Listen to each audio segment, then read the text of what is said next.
Une vie, une œuvre. Bonjour à toutes et à tous. Karl Marx, 1818-1883.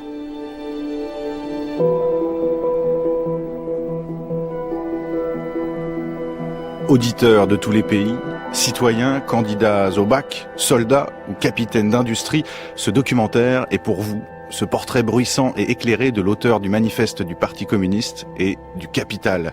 L'histoire d'un fils de bourgeois allemand devenu théoricien et militant révolutionnaire, d'un robuste gaillard devenu un mythe et pour certains un monstre. Plongé dans la lutte au corps à corps entre l'homme et la machine, des forêts du vieux continent aux filatures anglaises et aux barricades de la Commune, à la rencontre de Karl Marx, L'horizon du monde, un documentaire de Thibaut Henneton et Lionel Quentin.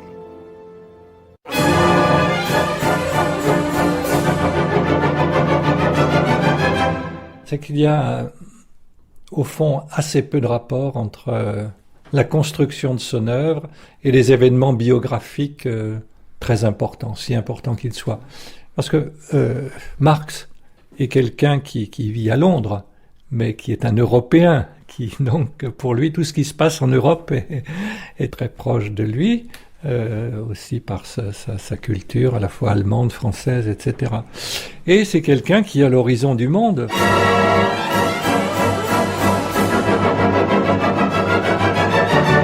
Rappelons quand même que Marx a vécu une vie en exil, c'est-à-dire que au fond il a assez peu vécu en Allemagne, qu'il est passé en France, en Belgique, il est revenu, il est parti en Angleterre. Et au fond l'essentiel de sa vie, de son œuvre, de son action s'est déroulé à Londres.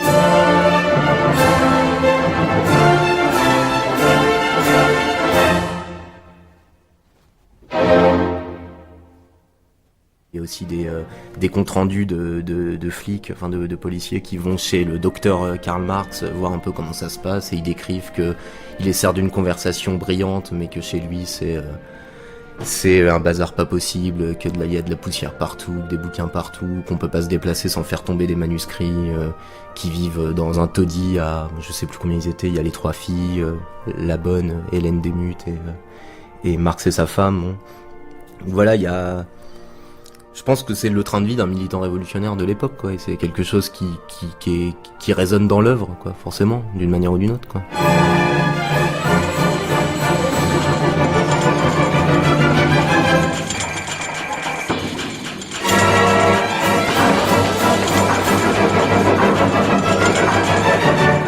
Karl Marx,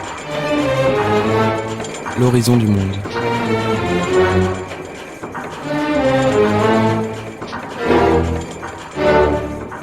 Il vient de la bourgeoisie de Trèves, la bourgeoisie de l'ouest de l'Allemagne. C'est un citadin. Jean-Pierre Lefebvre, traducteur. Un juif converti. Le premier frère a été circoncis, la sœur n'a pas été baptisée dans un premier temps. Il y a eu un baptême collectif de la famille quand Marx était un jeune enfant et cette conversion évidemment représentait une accession, disons, au statut général de la bourgeoisie allemande. Il a fait ses études au lycée. Enfin, c'est un bourgeois.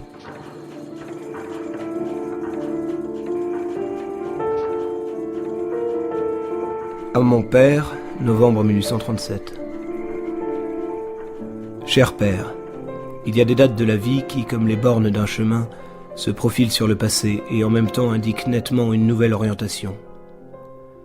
Arrivé à Berlin, je devais étudier le droit, mais j'éprouvais avant tout le besoin impérieux de lutter avec la philosophie. Les nombreuses occupations qui m'avaient fait veiller pendant ce premier semestre durant bien des nuits, les luttes intérieures que j'avais à mener, les incitations multiples à des travaux dont je ne devais pas finalement retirer un grand enrichissement et qui me faisaient négliger la nature, l'art, le monde et éloigner mes amis. De tout cela mon corps ressentait les effets. Un médecin me conseilla la campagne, et pour la première fois je traversai la ville dans toute sa longueur pour aller dans la banlieue à Stralau. Je ne pensais pas que, jeune homme pâle et anémique, je m'y transformerais en peu de temps en un robuste gaillard.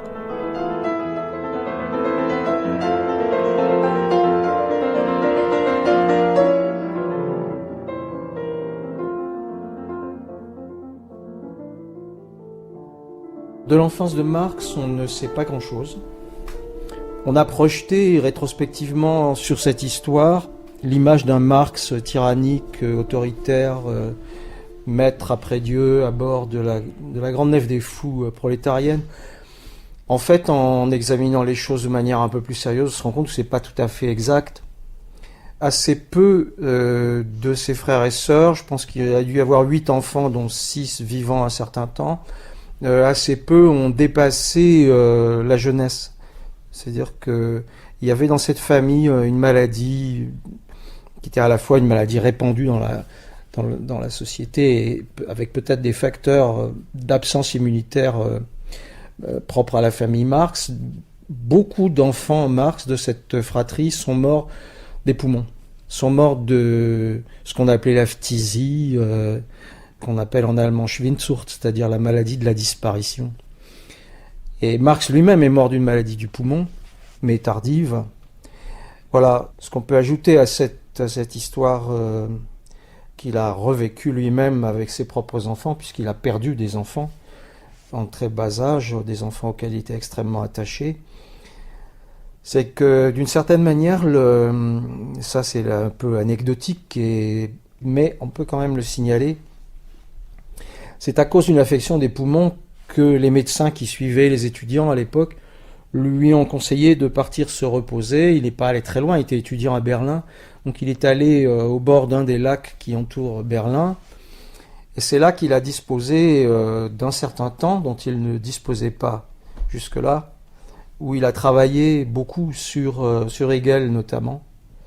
Donc c'est une espèce de ruse, pas de la raison, mais comme ça, de ruse de l'histoire et de ruse de la nature. Donc on ne va pas attribuer le marxisme à une maladie pulmonaire, mais voilà, puisqu'on se penche sur sa jeunesse, on peut signaler le fait. À Rougueux, septembre 1843. Je serai de toute façon à la fin de ce mois à Paris, car avec l'air d'ici, on attrape une mentalité d'esclave et il n'y a absolument pas place en Allemagne pour une activité libre. L'avantage de la nouvelle tendance, c'est justement que nous ne voulons pas anticiper le monde dogmatiquement, mais découvrir le monde nouveau, en commençant par la critique du monde ancien.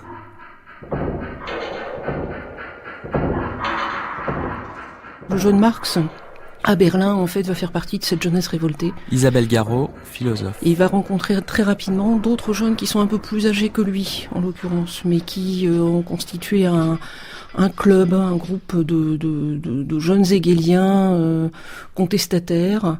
Ils vont s'appeler eux-mêmes les Freien, les affranchis. Et dans ce groupe, Marx va commencer à faire des rencontres à la fois de jeunes philosophes, à réfléchir à la politique, à se politiser, à envisager de devenir journaliste, qui sera très vite le cas, puisque dès 1942, il devient rédacteur de la Rheinische Zeitung. Et donc il va s'impliquer à cette occasion-là en Allemagne, dans une mouvance qui est d'abord une mouvance philosophique, mais qui l'ouvre en fait aux questions politiques. Puis son travail de journaliste va l'ouvrir encore plus aux questions sociales et politiques, et c'est là qu'il va découvrir en fait la réalité de l'Europe de cette époque. Donc d'abord en Allemagne.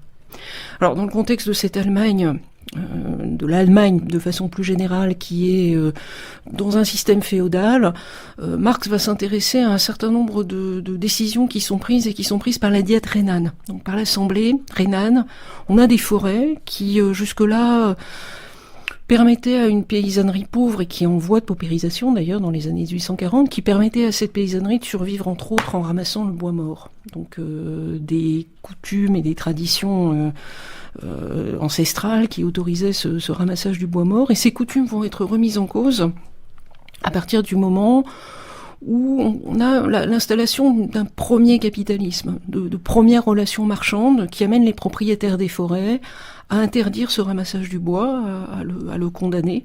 Donc c'est un peu un cas d'école qui va amener Marx à réfléchir à la question du droit, et à réfléchir un peu à front renversé, si on veut, à la question d'une modernisation du droit qui par ailleurs peut se présenter aussi comme une régression. C'est-à-dire pour des populations pauvres, finalement le droit coutumier se présentait davantage comme une protection, d'où l'importance pour Marx de cette analyse-là, et d'où l'importance de ces nouveaux rapports sociaux qui sont en train de se mettre en place et dont il mesure à ce moment-là toute l'importance qu'ils vont prendre.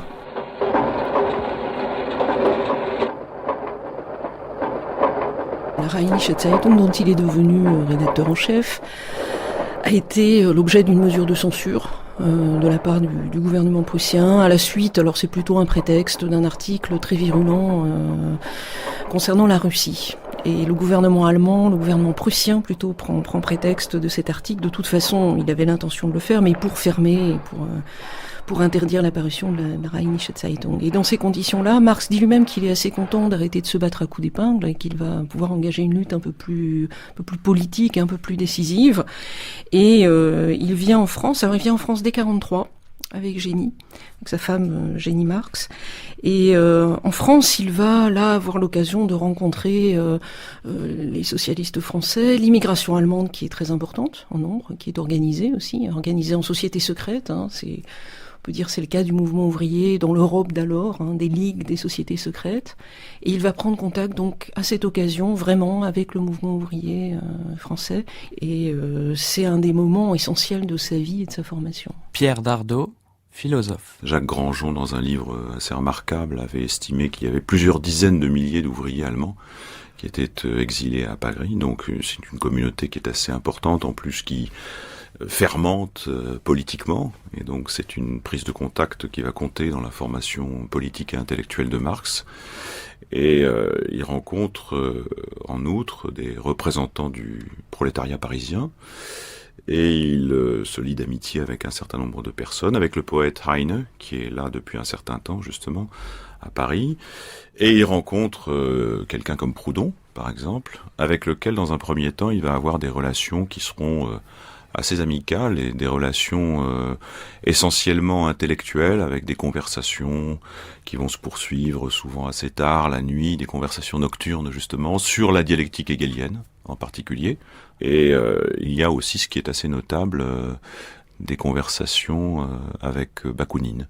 Donc ce qui est assez curieux, c'est qu'à cette époque-là, il n'y a aucune animosité particulière, ni à l'égard de Bakounine, ni à l'égard de Proudhon. Il y a des divergences peut-être qui se font jour, mais elles sont encore relativement imprécises, absolument pas rigidifiées. Bon, donc là, il y a une sorte d'entretien intellectuel prolongé, avec des figures assez marquantes, avec lesquelles il entretiendra des relations plus tourmentées par la suite, quoi.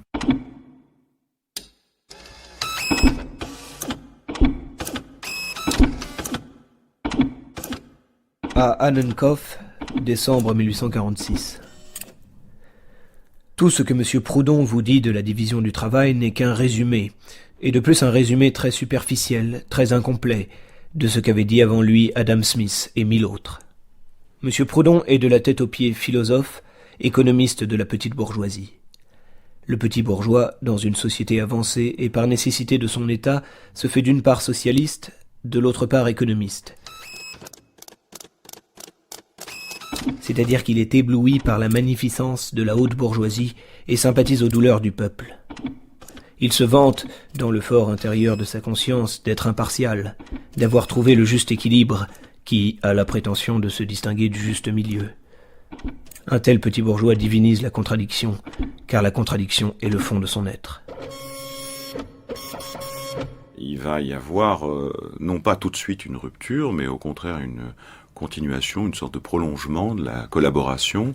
Et en 1845 et en 1846, Marx va proposer à Proudhon de collaborer justement à la mise en place d'un réseau de comités de correspondance communistes destiné à faire circuler un petit peu l'information entre les différents pays européens, l'Allemagne et la France principalement, mais aussi l'Angleterre, à faire connaître donc les publications des uns et des autres.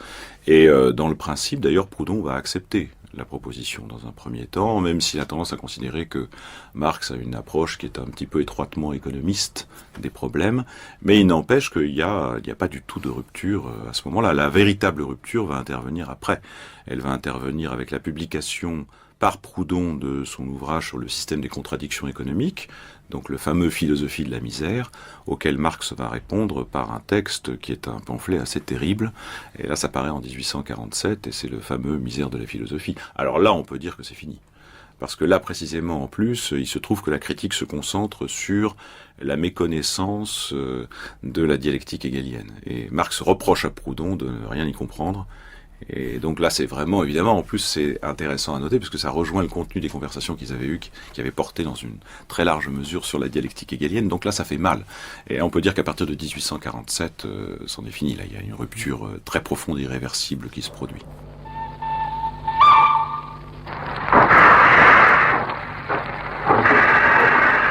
Il collabore à un journal qui s'appelle le Vorwärts, En Avant. Et dans le Vorwärts, en 1944, on a la parution d'un article virulent contre l'empereur de Prusse, Frédéric Guillaume IV. Et le gouvernement prussien fait pression sur le gouvernement français pour obtenir l'expulsion de Marx. Et c'est Guizot qui va s'occuper de cette affaire. Donc Marx va être expulsé. En fait, il a le choix entre cesser toute activité politique et intellectuelle ou bien s'en aller. Il choisit de s'en aller et de partir à Bruxelles.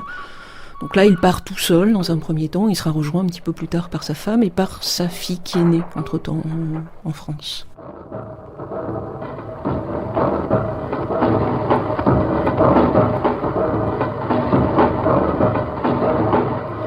Et il va proposer ce qui me semble être plutôt une critique de la philosophie. Donc un travail lui-même de nature philosophique, pas seulement, mais aussi de nature philosophique, plutôt que rejeter et abandonner cette philosophie. Je crois qu'on trouvera tout au long de son œuvre, du coup, cette présence d'une réflexion de type philosophique, mais plus d'une philosophie qui est séparée des enjeux sociaux et politiques, mais à l'inverse qui est investie, y compris dans les luttes auxquelles Marx participe. Donc c'est ça qui se met en place dès l'idéologie allemande et qui va amener petit à petit Marx à élaborer un certain nombre de concepts, à travailler aussi sur le terrain de l'économie politique et de sa critique, et là à frayer une voie tout à fait originale. Alors ce qu'il reprend aux idéologues, c'est cette idée qu'on peut, pour comprendre des idées, d'abord s'intéresser à leur origine et s'efforcer d'en faire la genèse. Lui n'en fera pas la genèse sur le terrain d'une physiologie, mais sur le terrain de l'histoire sociale, économique, politique.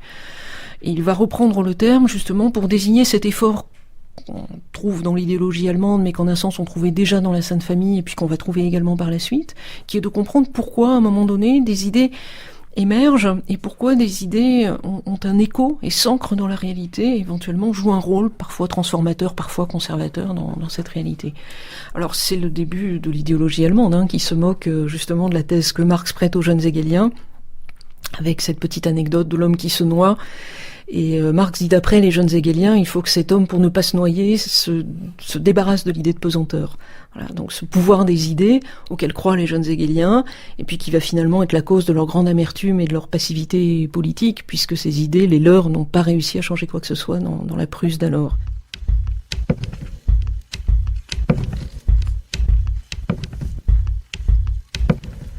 Est-il besoin d'une grande perspicacité pour comprendre que les idées, les conceptions et les notions des hommes, en un mot leur conscience, changent avec tout changement survenu dans leurs conditions de vie, leurs relations sociales, leur existence sociale? Que démontre l'histoire des idées, si ce n'est que la production intellectuelle se transforme avec la production matérielle? Les idées dominantes d'une époque n'ont jamais été que les idées de la classe dominante. Sans doute, dira-t-on, les idées religieuses, morales, philosophiques, politiques, juridiques, etc., se sont modifiées au cours du développement historique. Mais la religion, la morale, la philosophie, la politique, le droit se maintenaient toujours à travers ces transformations. Il y a de plus des vérités éternelles telles que la liberté, la justice, etc., qui sont communes à tous les régimes sociaux. Or, le communisme abolit les vérités éternelles. Il abolit la religion et la morale au lieu d'en renouveler la forme. Et cela contredit tout le développement historique antérieur. Manifeste du Parti communiste. Le manifeste est un des moments de transition, puisque Marx, en 1847, donc, a été mandaté par la Ligue des Justes, qui est devenue la Ligue des communistes, pour rédiger ce qui jusque-là, dans le cadre des organisations un peu secrètes, un peu clandestines, qui étaient les ligues, ce qu'on appelait des catéchismes.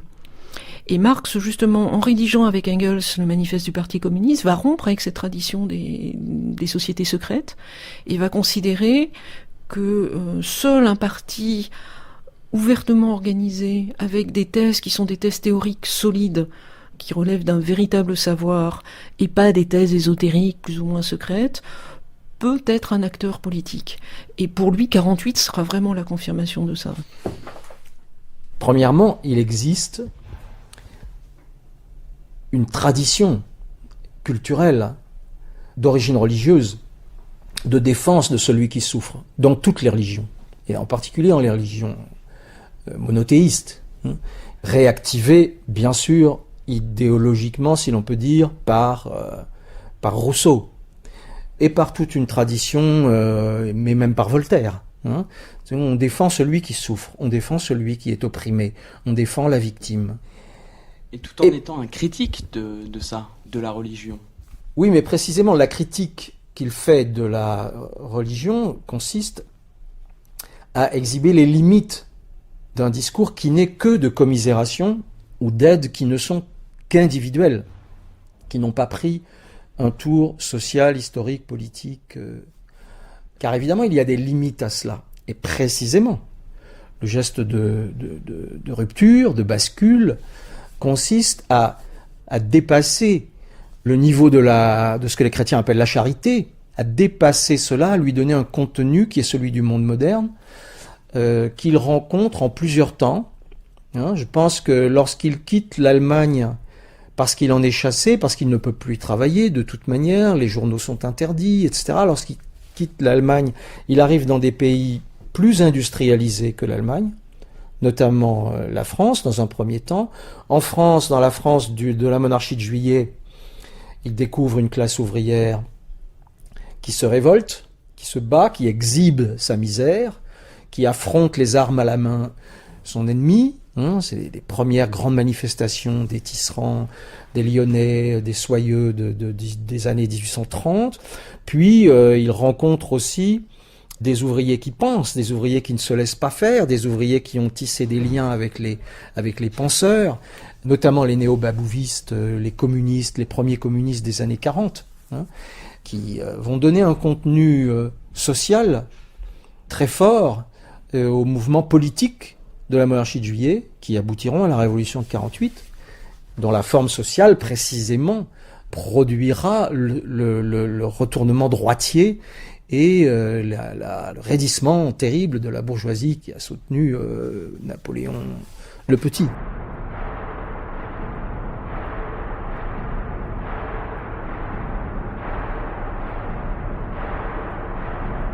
Le pas décisif, disons, va être franchi quand il va partir en Angleterre, où là, il va assister à un phénomène massif, énorme. Là, la souffrance a un nom, elle est ouvrière. Et l'ouvrier est un paysan déclassé, est un paysan que le capital a forcé, que le capital a sorti de son statut de paysan et dont il a fait un ouvrier.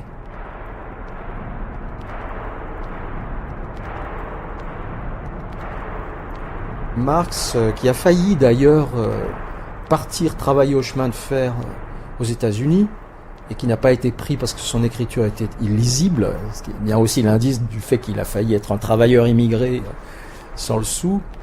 Marx a été le contemporain, dans sa jeunesse, dans ses années de formation, de l'installation du chemin de fer en Allemagne.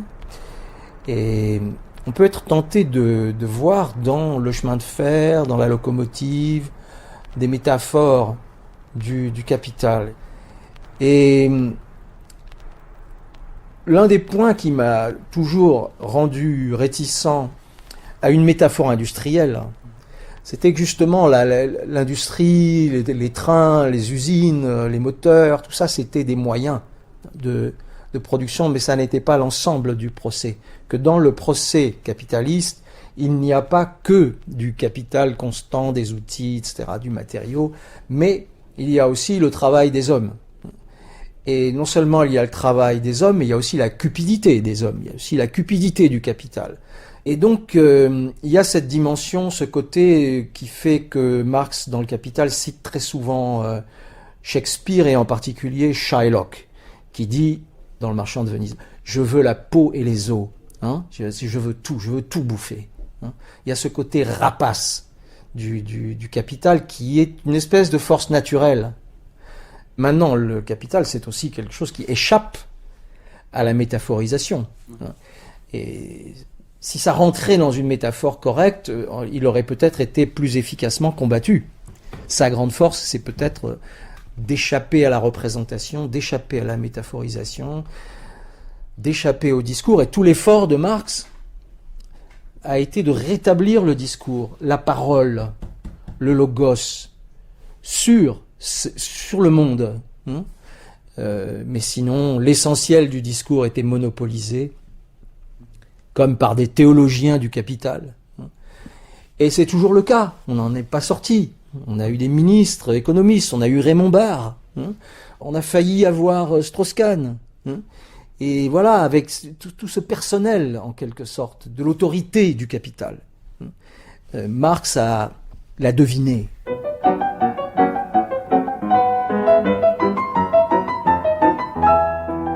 À Kugelmann, juin 1867.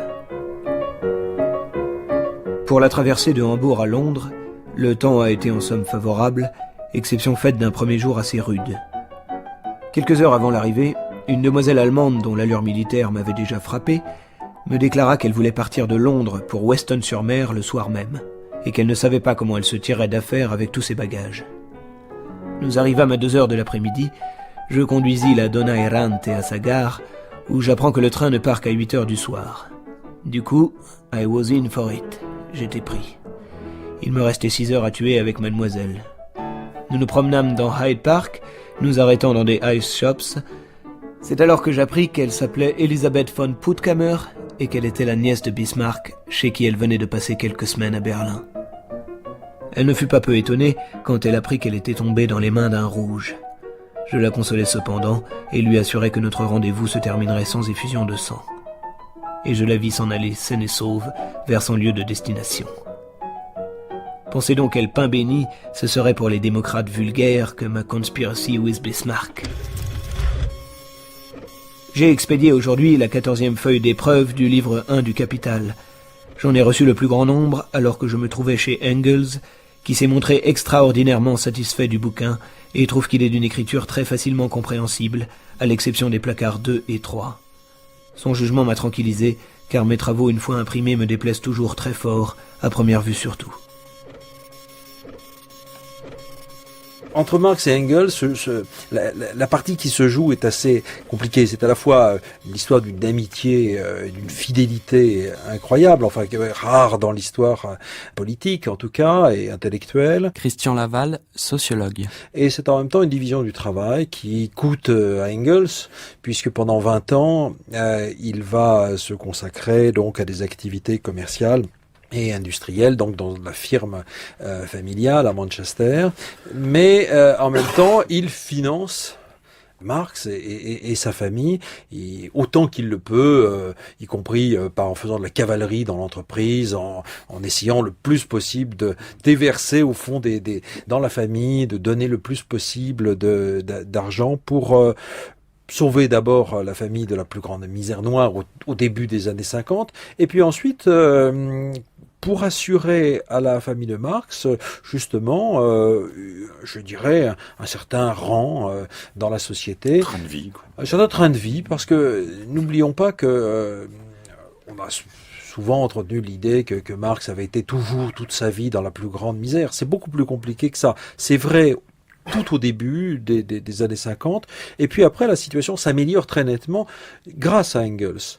Mais le problème, et Marx le reconnaît très souvent quand il se plaint régulièrement à Engels, il dépense trop. Il dépense trop, pourquoi ? Parce que finalement, il vit au-dessus de ses moyens, et c'est toujours le même, c'est toujours Engels qui vient aider les choses. N'oublions pas également que c'est Engels qui amène en 1845 Marx par la main, si je puis dire, en Angleterre, qui l'amène à découvrir à la librairie, à la bibliothèque de Manchester, un certain nombre d'ouvrages absolument fondamentaux des années 1820-1825, qui sont ceux des courants ricardiens de gauche, ouvrages dans lesquels Marx va découvrir là le secret de l'exploitation, en particulier la surplus value chez William Thomson. Donc c'est Engels finalement qui est à un certain moment le guide de Marx. D'où d'ailleurs l'étrangeté ensuite de cette division du travail où Engels va lui justement faire être dans le business et apporter l'argent à Marx qui se consacrera à l'œuvre économique.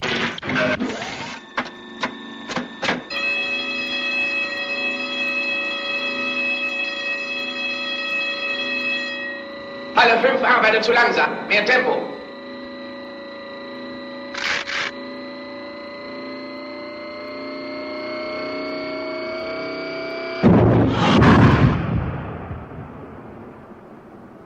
Je crois que surtout il y a un livre très important. Enfin, je pense que c'est la situation de la classe ouvrière qui est un livre magnifique. Il y a des passages particulièrement importants sur la concurrence.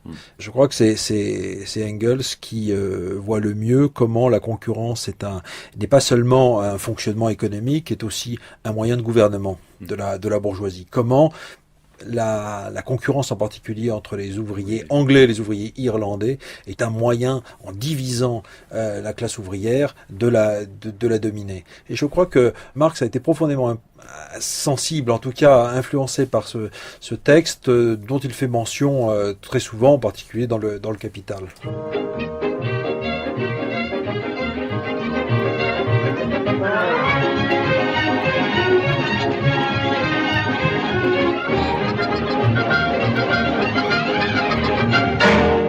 Puis n'oublions pas qu'Engels, donc pendant 20 ans, est donc un directeur d'entreprise.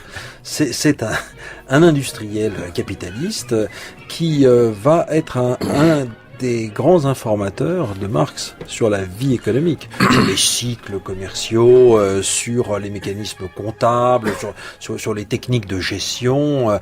Et je pense qu'on ne doit pas oublier que quand ils échangent, Marx et Engels, quasi quotidiennement, passe là aussi une masse d'informations, je dirais presque en direct. Marx, en fait, grâce à Engels, est directement branché sur la vie du capitalisme anglais et mondial. Parce que, évidemment, Engels lui raconte comment évoluent les marchés, les produits, etc.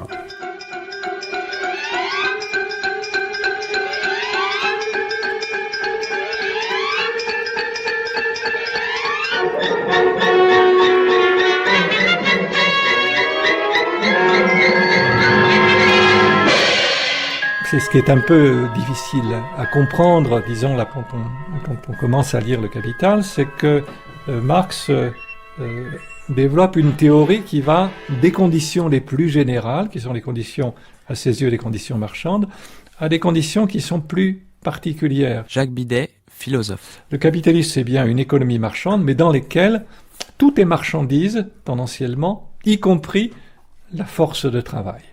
Et lorsque dans la mesure où la force de travail est une marchandise, alors il se produit une complication dans le système. Et cette complication, c'est qu'on va acheter cette marchandise pour la faire travailler plus longtemps que le temps qui est compris dans les biens qu'il peut acheter avec son salaire. Et c'est strictement, rigoureusement, ce qu'on peut appeler l'exploitation. La bataille sur le marché, elle ne se fait pas pour la production de biens, de valeurs d'usage ou de services, elle se fait dans l'esprit de ceux qui sont les maîtres du marché, elle se fait pour obtenir du profit, de la plus-value, et plus de profit que le concurrent, parce que c'est à cette condition qu'on emporte sur lui que finalement on surnage, on peut dire. Voilà. Frédéric Montferrand, doctorant. Si on s'en tient à l'explication rigoureuse de ce qu'est l'exploitation que vient d'exposer Jacques Bidet, c'est bien sûr le noyau dur de la théorie, mais si on enlève toutes les pages, disons, ethnographiques ou presque phénoménologiques qui accompagnent la description des conditions de vie, des conditions de travail, bien sûr, mais des conditions de vie quotidiennes des travailleurs, il reste plus grand-chose dans le Capital. C'est comme une énorme partie du Capital qui est consacrée à ça. Et ça, je pense que on peut se demander pourquoi Marx a ressenti ce besoin d'exposer descriptivement ce que ça voulait dire d'être quotidiennement exploité, quoi. Ce que ça voulait dire de vivre dans des taudis, ce que ça voulait dire de pas pouvoir se nourrir décemment, de tomber malade, Bon, et ça, faire une théorie critique de la société, c'est aussi rendre visible ces aspects-là, quoi. Qu'on considère éventuellement comme non politique. Bon, les gens tombent malades, tant pis pour eux, mais rendre visible ce que ça veut dire quotidiennement pour des gens que de trop travailler, ça, je pense que c'est un moment important du Capital, et un moment qui intéresse authentiquement Marx depuis longtemps, quoi. Depuis les manuscrits de 44, en gros. Et ça, c'est très intéressant de voir aussi comment la liberté, égalité, rationalité que se reconnaissent les acteurs de l'échange marchand se retourne en une vie qui est pas digne d'être vécue, quoi, tout simplement. Oui, c'est très intéressant. Et en même temps, les deux sont très liés. Disons, l'exposé théorique abstrait et l'exposé, disons, sociologique sont absolument inséparables. C'est bien vrai que Marx a une expérience globale, et en même temps, l'expérience de la classe ouvrière, mais en même temps, elle est médiatisée par la lecture des rapports des inspecteurs de fabrique, qui sont les journalistes, les sociologues, entre guillemets, dont Marx est absolument nourri. Mais, alors, ces inspecteurs de fabrique ne sont pas marxistes, si je puis dire. C'est-à-dire que cette sociologie critique toute seule, elle ne fait pas non plus la théorie. Donc, ce qu'il faut chercher, c'est l'articulation entre les deux. Le Capital, livre 1, chapitre 23. La loi générale de l'accumulation capitaliste. Petit c, la population migrante.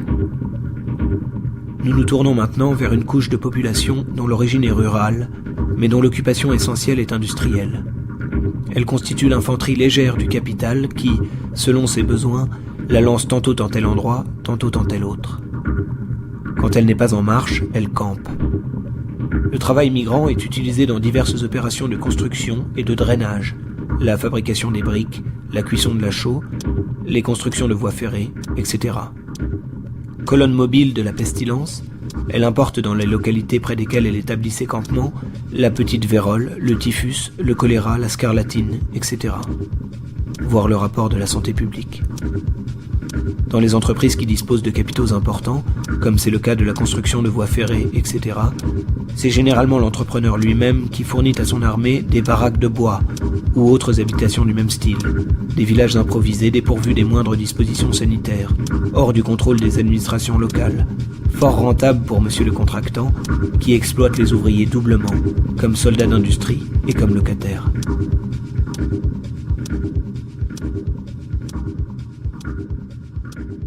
Le Capital, qui est paru donc en 1867, a été édité un très petit nombre d'exemplaires, et il a commencé à se vendre davantage après la mort de Marx. Donc, de fait, les droits d'auteur n'ont certainement pas été très, très élevés. Mais ce qui change, ce qui fait mûrir travailler, transformer sa théorie, c'est peut-être un jour, tout d'un coup, en se levant comme ça de sa sieste peut-être, il se remet à penser à Aristote, et tout d'un coup, là, il est en pleine marchandise, et il s'en va relire Aristote, et voilà, chez Aristote, quelque chose manque à Aristote, qui est le fait qu'Aristote est dans un monde d'esclavage, où la catégorie de liberté est très étroitement encadrée, alors qu'avec la généralisation des rapports marchands en ce début du XIXe siècle fait que censément tous nos rapports sont des rapports d'échange entre des hommes libres.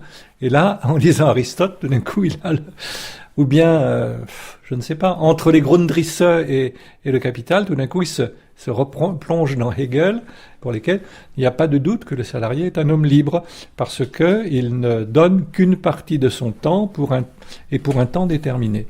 Bon, alors le commentateur standard dit il est libre, bien sûr, il est libre de faire ce qu'il veut de son salaire, et il est libre de changer de maître. Dans la mesure où il dispose de cette faculté de changer de maître, évidemment, le rapport au maître se trouve modifié. Il commence à avoir un peu de pouvoir sur l'action du maître. À Kugelmann, juillet 1871. Songe, mon cher, que si les journées avaient 48 heures, je n'aurais quand même pu, depuis des mois, venir à bout de mon travail quotidien. Le travail pour l'international est immense. De plus, Londres est pleine de refugees dont il faut nous occuper. Et puis d'autres personnes, des journalistes, des gens de toute espèce me harcèlent pour voir le monster de leurs propres yeux. La presse quotidienne et le télégraphe qui répand ses inventions en un clin d'œil dans tout le globe fabriquent plus de mythes en un jour qu'on ne pouvait en fabriquer autrefois en un siècle. Et ces veaux de bourgeois les gobent et les diffusent.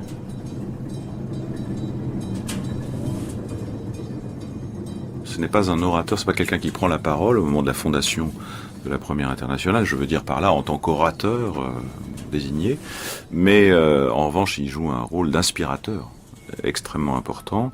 Il participe ensuite aux réunions du comité qui est issu de la fondation de la Première Internationale. Il joue un rôle également très actif dans l'adoption justement de la charte programmatique.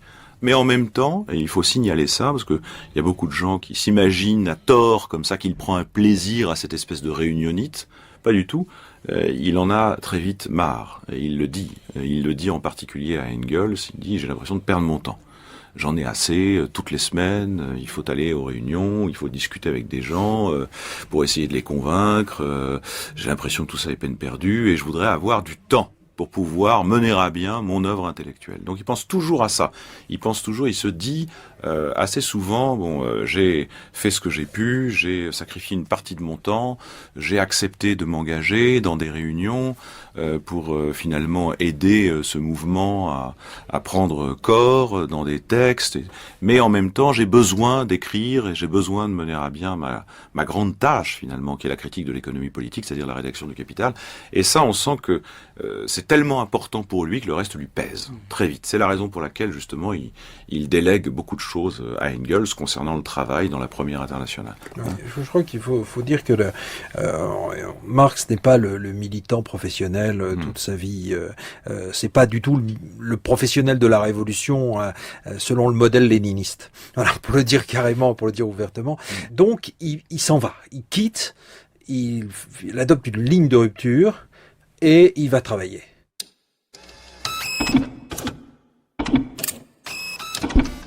Engels, quand il a découvert la masse de manuscrits laissés en friche par Marx, était quasiment désespéré. Enfin, il a eu un coup de déprime terrible en se disant qu'est-ce qu'il a fait en consacrant autant d'années à la lecture d'ouvrages russes.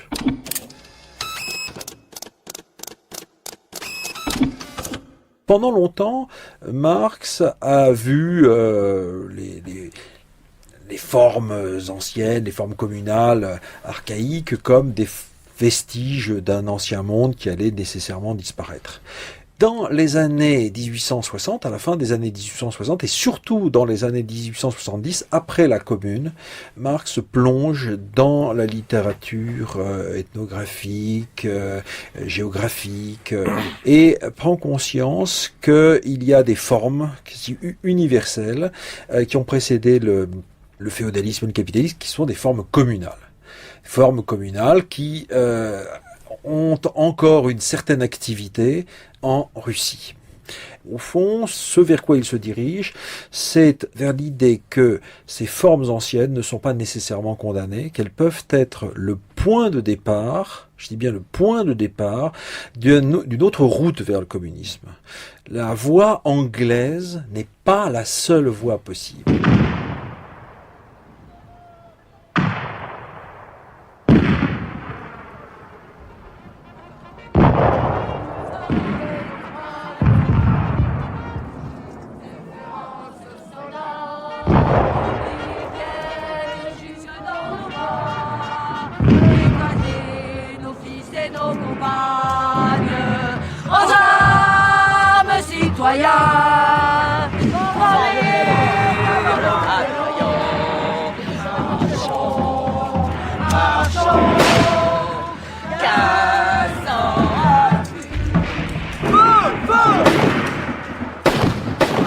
Quand se déclenche l'insurrection parisienne, il est très sceptique quant à ses chances de réussite, juste titre malheureusement, et il va néanmoins appuyer et être rapidement très admiratif des réalisations de la Commune, donc sur un laps de temps extrêmement court, très admiratif de la façon dont la Commune va être va produire une œuvre législative importante concernant le droit du travail, concernant le travail de nuit des femmes, par exemple, concernant l'éducation.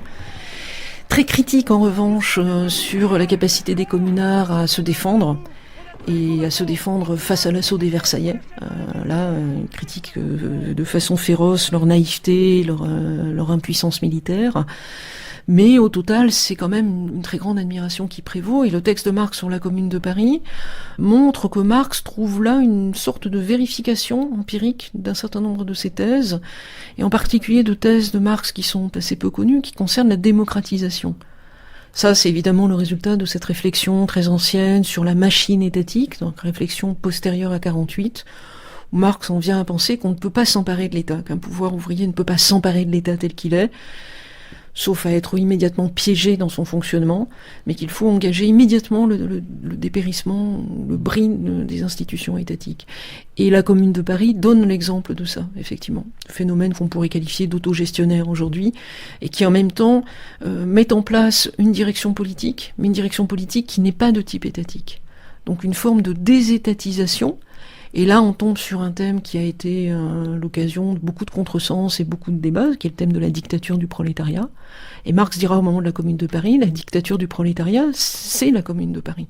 Autrement dit, c'est ce processus de désétatisation, de déconstruction et de transformation de ce qu'était l'État bourgeois et l'État capitaliste, qui pour lui correspond à ce qu'il appelle la dictature du prolétariat. Donc non pas une dictature sanglante avec un pouvoir qui serait un pouvoir dur et étatisé, mais l'inverse justement. Quelle souplesse, quelle initiative historique, quelle capacité de sacrifice chez ces Parisiens.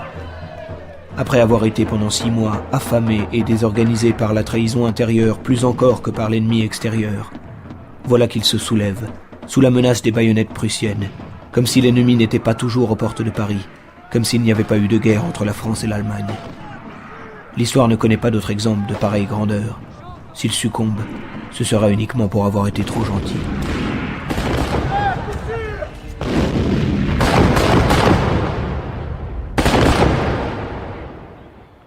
Toute la famille est en effet mobilisée par la Commune d'une certaine façon, et ça se verra particulièrement lorsqu'il faudra accueillir les réfugiés de la Commune, et toute la famille Marx passera plusieurs mois justement à s'occuper d'eux, à les accueillir. Donc il y a eu vraiment un travail militant, et on n'a pas suffisamment parlé d'Eugénie, de sa femme, qui depuis le début, depuis le mariage au fond, s'est vraiment dévouée à la cause de son mari. Mais qui a fait plus que cela. Ce n'était pas seulement la femme fidèle et dévouée restant à la maison, qui a eu aussi une action politique moins connue, en particulier à cette époque-là. Et puis surtout qui recopiait tous les manuscrits. Alors qui faisait un travail, qui faisait en tout cas un travail qui accompagnait le travail de son mari, mais elle n'était pas la seule. Les filles aussi, à un titre ou à un autre, ont été mobilisées dans ce travail-là. C'est justement donc la dernière, la cadette, Tucy, si je ne me trompe, enfin qu'on appelait comme ça, Éléonore, qui au fond a été la plus proche des idées de Marx, et qui elle-même est devenue une militante socialiste, féministe, en même temps qu'artiste de théâtre, enfin quelqu'un d'extrêmement attachant et sans doute trop peu connu.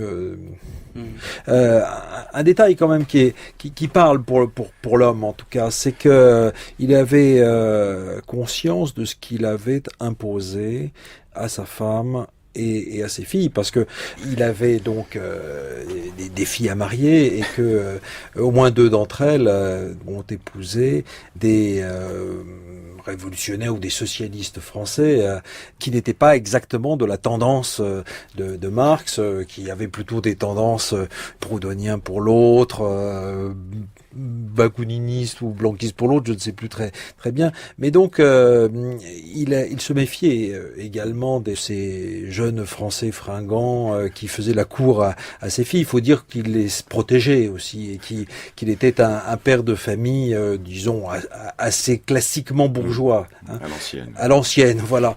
Ce qui donc l'amène à leur donner une éducation On leur paye des leçons de musique, de danse.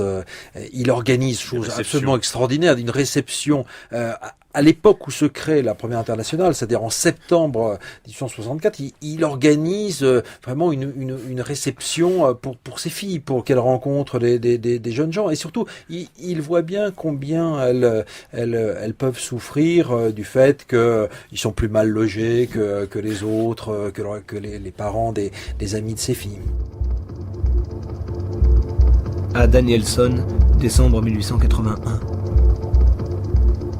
Mon cher ami, le 2e jour de ce mois, après une longue et douloureuse maladie, j'ai perdu ma femme. Je fus avec elle durant les mois d'automne, comme garde-malade, d'abord sur la côte anglaise, puis à Argenteuil, où nous pûmes profiter ensemble de la compagnie de notre fille aînée et de ses 4 petits garçons, tous bien trop attachés à leurs grands-parents. Malheureusement, ma propre santé ayant été plus ou moins précaire durant tout ce temps, à notre retour à Londres, je fus soudain pris d'une attaque des bronches compliquée d'une pleurésie, de sorte que, durant 3 des 6 dernières semaines de sa vie, je ne pus voir ma femme, alors que nous étions dans 2 chambres côte à côte. Jusqu'à maintenant, je n'étais pas capable de quitter ma maison. J'étais à 2 doigts de quitter ce méchant monde. Les médecins veulent m'envoyer au sud de la France, ou même en Algérie. Le dernier voyage, le grand voyage qu'il fait en Algérie, est motivé par la nécessité du repos avec cette complication pulmonaire dont il a fini par mourir. Mais entre-temps était intervenu précisément l'épuisement. C'est quelqu'un qui a énormément travaillé. Il fumait énormément des cigares. Et il buvait un peu de Porto de temps en temps, mais surtout il fumait. Évidemment, ça n'arrangeait pas sa maladie. J'ai toujours pensé qu'il se passait quelque chose autour du cigare. Et à partir du moment où Marx est quelqu'un qui a énormément réfléchi à cette question du temps de travail et du temps de pause, il est évident que le temps que met une cigarette à se consommer et se consumer interfère dans le calcul général du temps de travail dans la journée, puisque dans les négociations avec les employeurs, il y a toujours parfois la notion de pause cigarette. Voilà. Donc tous les objets qui l'environnaient, étaient susceptibles d'entrer dans les catégories de son discours théorique, que ce soit son logement, sa salle de bain, enfin tout, tous les gestes de la vie d'un individu rentrer dans le grand calcul du capital, le grand calcul du monstre.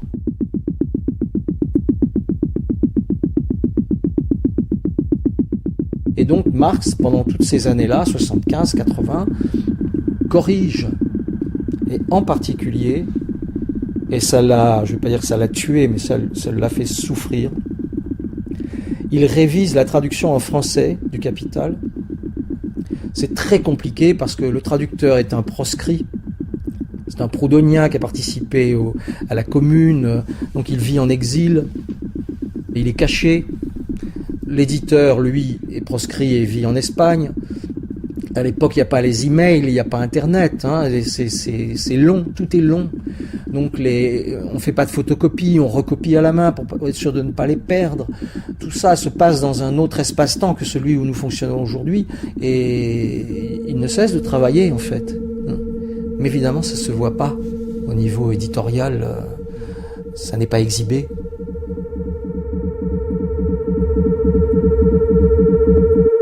À Williamson, janvier 1883. Cher docteur Williamson, la nouvelle fatale de la mort de ma fille aînée m'a forcé à regagner Londres.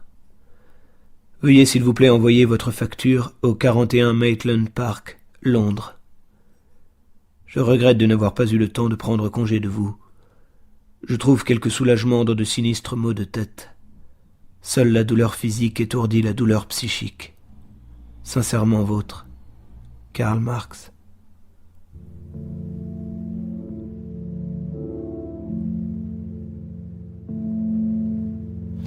Il meurt dans cette maison de Londres qui a disparu Elle a été bombardée par les Allemands pendant la Deuxième Guerre mondiale.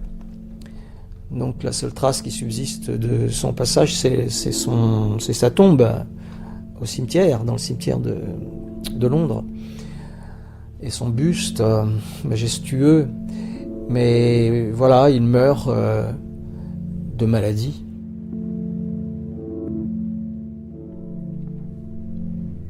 La qualité que tu apprécies le plus? La simplicité. Chez un homme? La force. Chez une femme? La faiblesse. Ce qui te caractérise le mieux? La ténacité. Ton occupation favorite? Faire des œillades à ma cousine Netchen, dévorer des livres. Le vice que tu détestes au plus haut point? La servilité. Celui que tu pardonnes le mieux? La crédulité. Ton idée du bonheur? Combattre. Du malheur? Se soumettre. Ton poète favori? Dante, Échille, Shakespeare, Goethe. Ton prosateur favori? Diderot, Lessing, Hegel, Balzac. Ta maxime? Nihil humani a me alienum puto. Rien d'humain ne m'est étranger. Terence. Ta devise? De omnibus dubitandum. Douter de tout.